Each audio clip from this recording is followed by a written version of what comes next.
Today is International Peace Day and AIDS Delaware Annual AIDS Walk. Up to 400 Delawareans took to the trail early this morning to support millions of people living with HIV and AIDS. Well, the walk stemmed from the epidemic that happened in the 1980s, and that particular demographic was being ignored, and they stepped up and said, we are dying.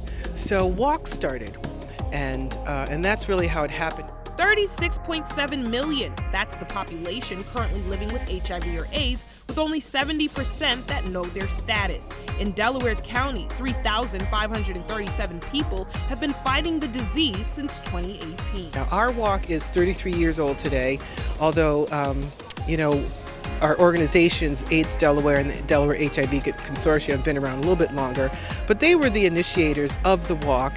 It started, we have actually a great original picture online where it started in Rodney Square. Everybody's sitting on the steps of Rodney Square. So it was just awareness to let folks know that HIV and AIDS were out there, but also to let them know that we are dying and we want the government to take action and help us. By a marching band, the walk stretched through the Jack A. Markell Trail. Participants threw flowers into the river in remembrance of those who lost their battle to the disease. The walk encourages families to take the time to learn more about HIV and especially get tested. Our theme was not just HIV and AIDS, but people who have that. The stigma is still terrible, and they are being persecuted for that, and we just need peace in general, peace toward each other, peace towards the planet.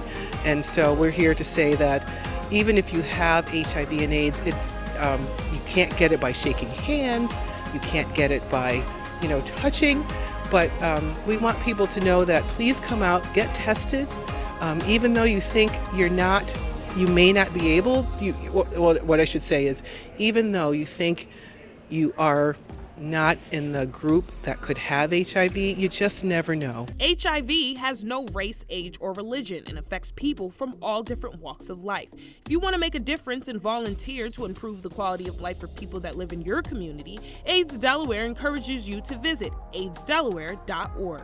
Reporting for Wilmington, Delaware, India Sage Williams, 22 News.